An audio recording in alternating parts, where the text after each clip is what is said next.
I haven't been to Seaford much in 2020 because by all accounts it hasn't been fishing as well as the previous year.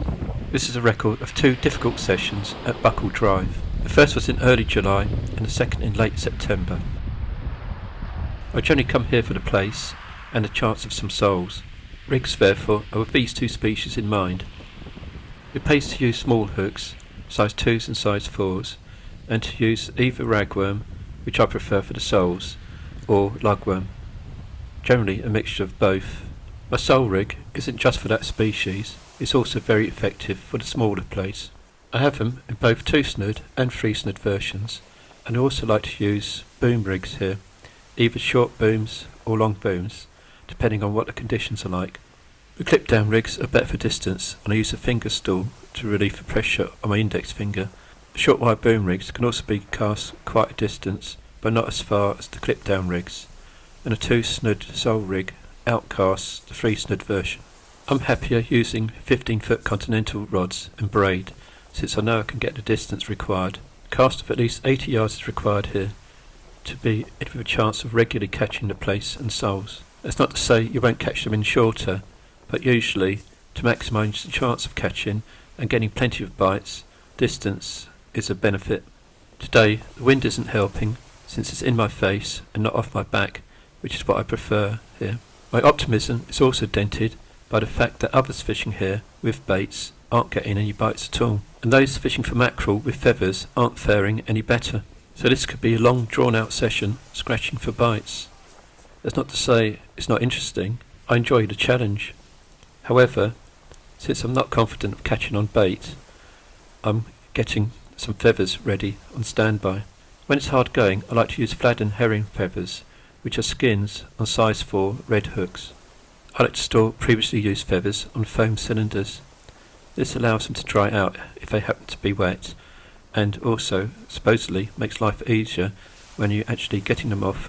You spend less time untangling the rig than if it was in a wallet. One thing I find which makes a difference when using feathers, if it's hard going, and that's using a fairly light lead. Here I'm searching for one of my ball leads that I use to help nail down boom rigs. A weight of 3/4 of an ounce or an ounce is still heavy enough to get your feathers out some distance if you're using braid. Using a light lead means that your feathers drop a lot slower. That means that they hang around in the upper layers that much longer, and this sometimes makes a difference.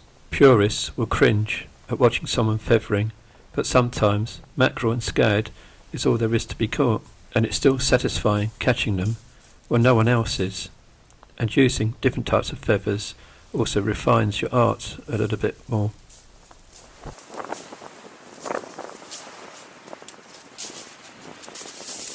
While I'm swapping one of my bait rigs over for the feathers, I'll quickly run through the locational details. Seaford is near Newhaven on the Sussex coastline, and it has plenty of good marks to fish, which I've covered in other videos. The northern stretch seems the most popular, with Edinburgh Road and the Buckle being the favoured areas. Mackerel Drive is between these 2 marks, and there's a public toilet nearby at the car park. The first rod with bait has already been cast, so I'm now having a quick go with the feathers to see if I can avoid a blank.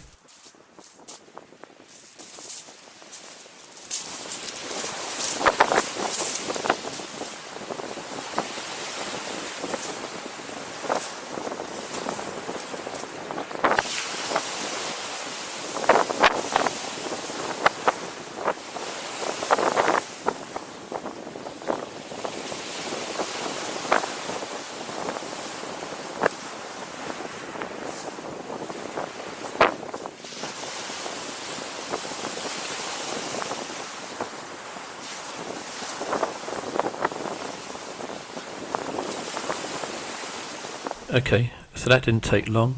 My second cast, and I feel something on.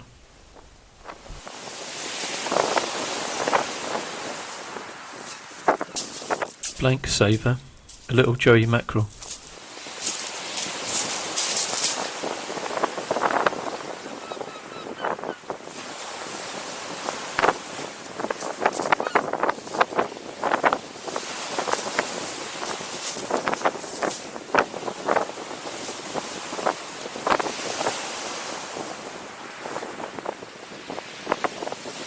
Couple more casts, but nothing else doing.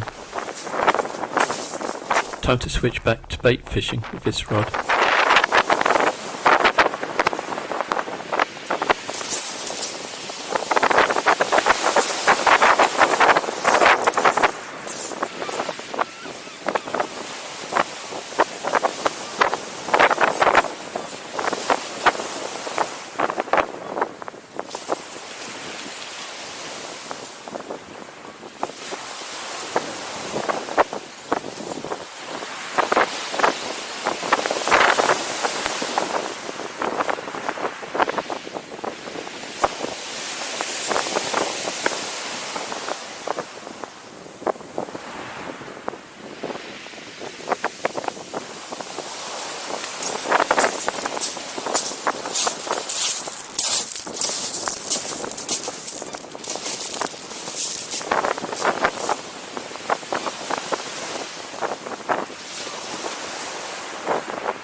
Well, it appears that whilst I was feathering, the crabs have been quite busy, stripping the baits of my hooks, but fortunately they're still there, so perhaps not spider crabs that I was fearing.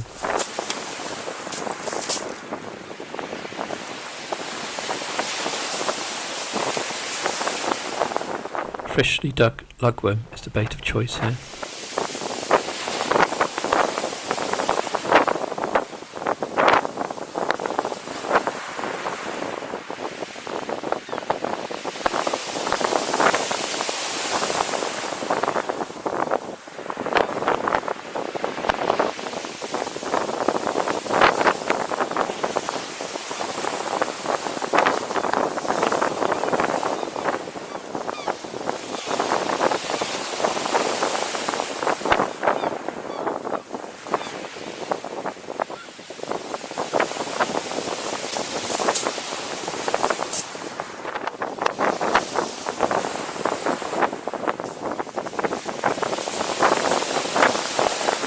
Well, there's the bait robbing culprit, and it is a spider crab.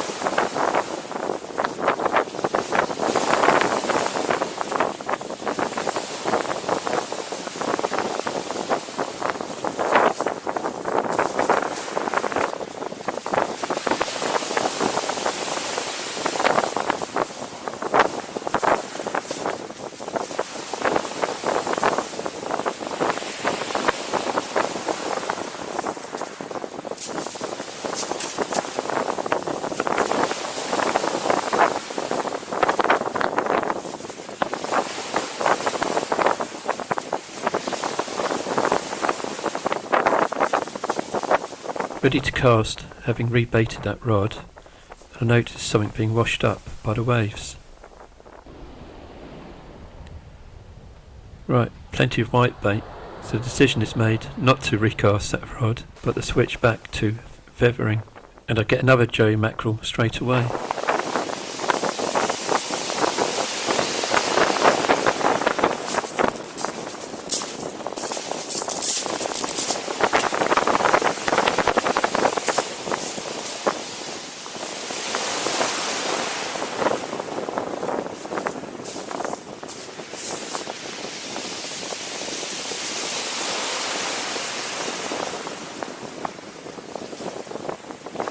With the whitebait being close in, so are the mackerel, so there's no point casting long distances.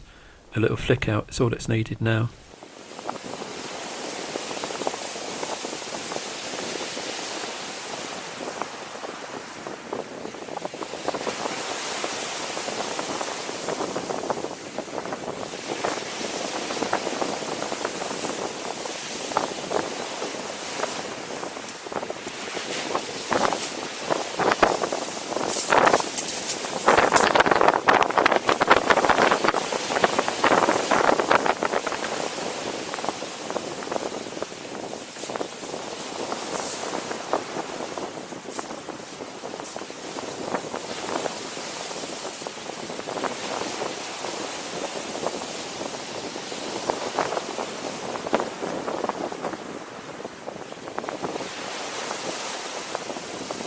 This style of fishing might not be to everyone's liking, and it's not that interesting to watch, so I'll just finish off on this last cast.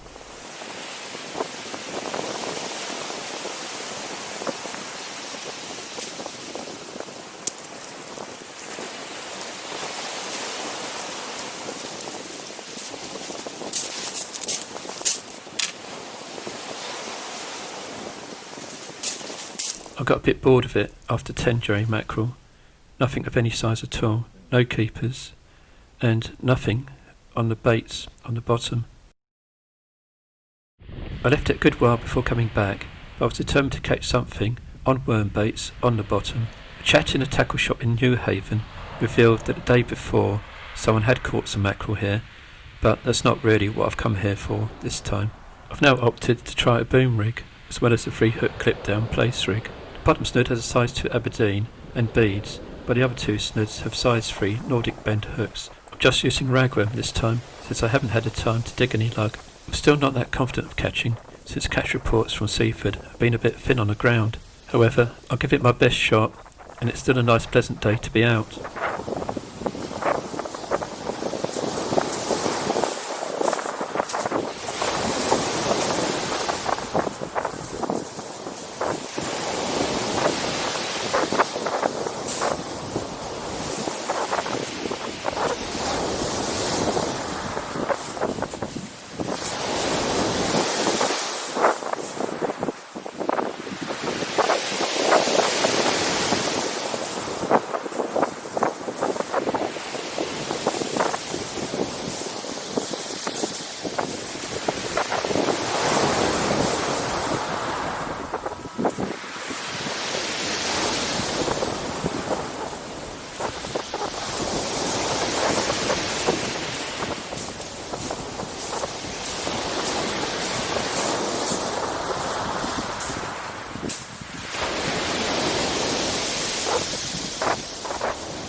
Arrived a bit late at the top of the tide, so we'll be fishing it all the way down and possibly a little bit up.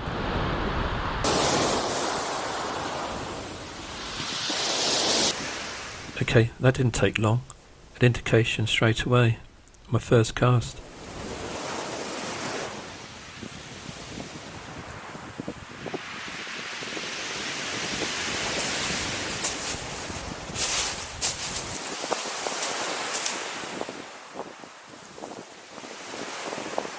Having caught the plaice straight away, I'm now regretting not having arrived earlier.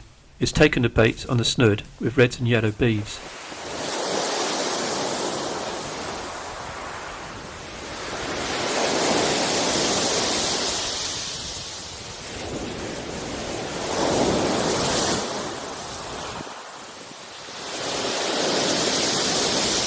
I get another indication, but I miss it.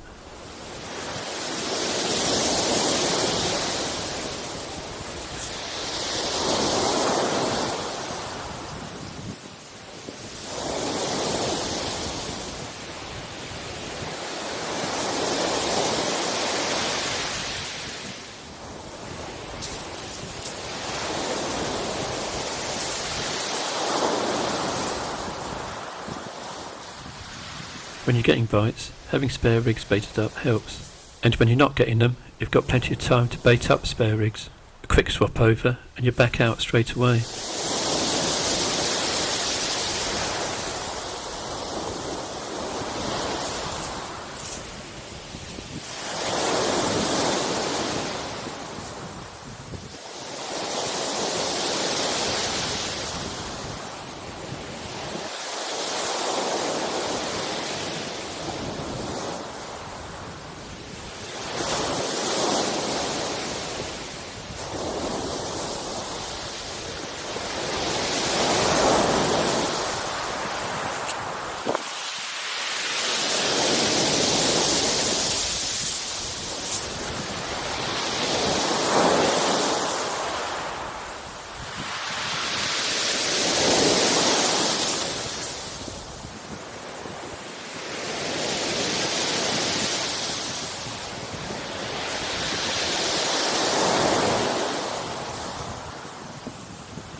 Today I've got plenty of time to bait up spare rigs, because so far the only 2 bites I've had have been right at the beginning.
My boom rig has the heavier of the breakaway pyramid leads. This helps fix it in place a bit longer. With there not being much of a tidal pull, you don't really need grip leads. However, a slightly larger lead does help with boom rigs, because you want to try and nail them on the bottom as much as you can. However, you still want to be able to drag them at times to try and induce a bite, and this is where grip leads don't really help. I've got several, but I rarely use baiting needles, preferring to thread the worms on by hand.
A long wait with no activity, and the tide is about a third of the way down, so it's time to start making a move down the slope. Normally I expect bites to pick up around about an hour and a half down, but that's not happened this time.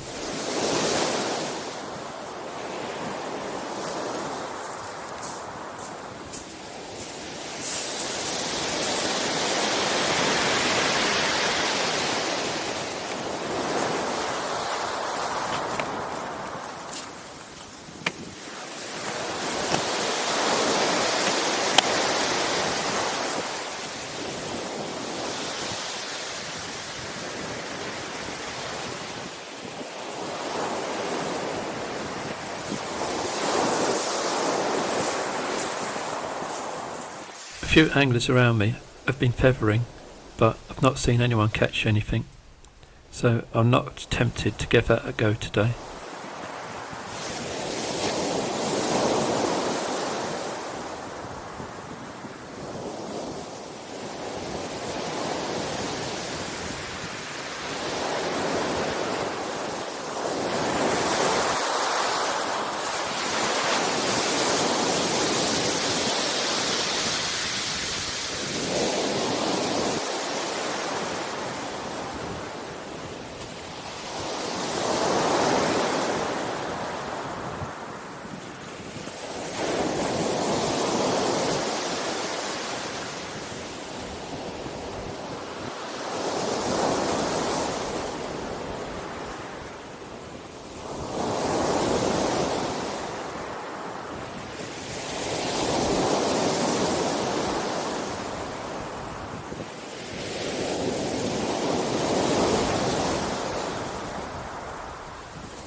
Another long wait with motionless tips, and it's time to move down for the last time.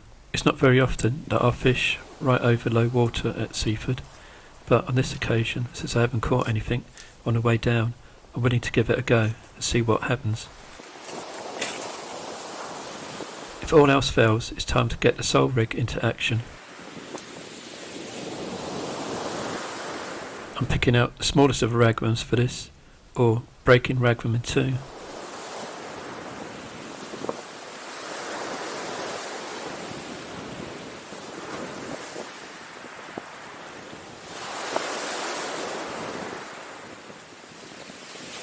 This is a 2-snid version, and I have a video where I explain how to make this.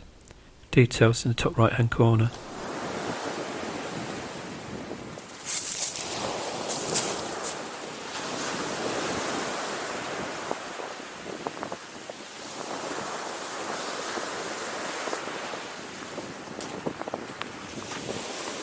I'm putting it on standby and having a long hard think. You can see the flies swirling around my head. The decision is made to swap over to the sole rig straight away.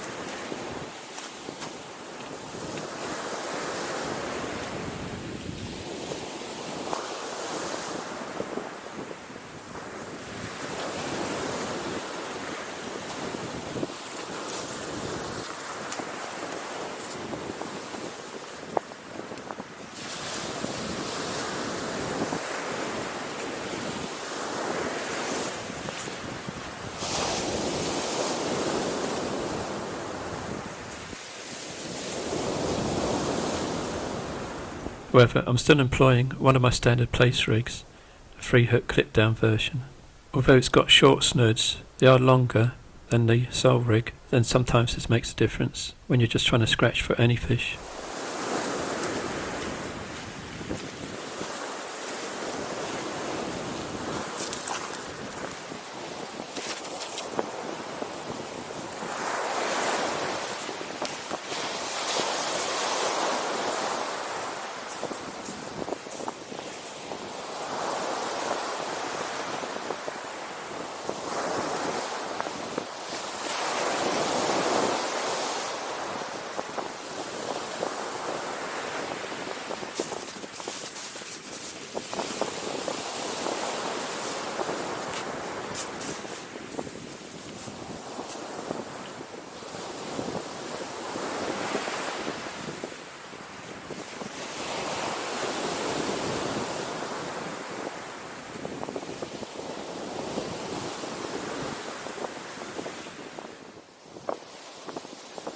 The tide is now right down, and at long last I get another bite.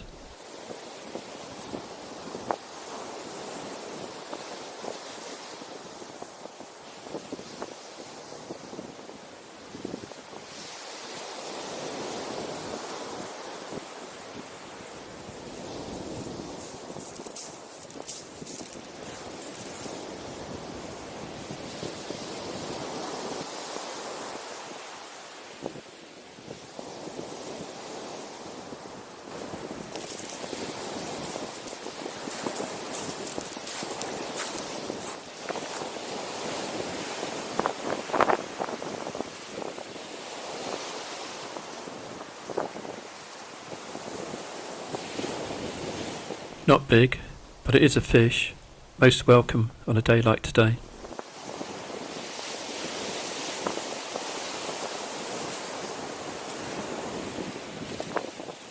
A little gurnard, my first one for a long time.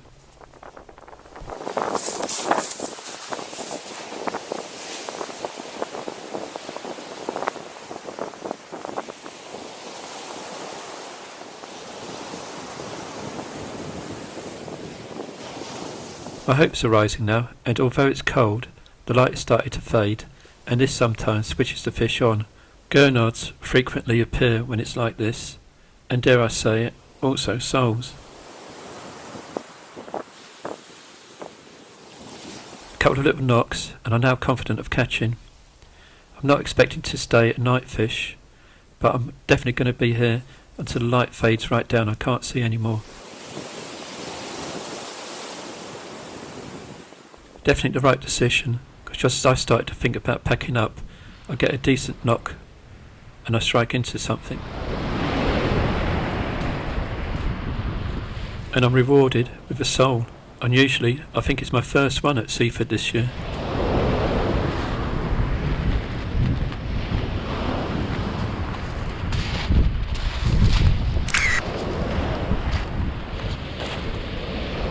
Just as I was taking that picture, I noticed a slack liner on my other rod.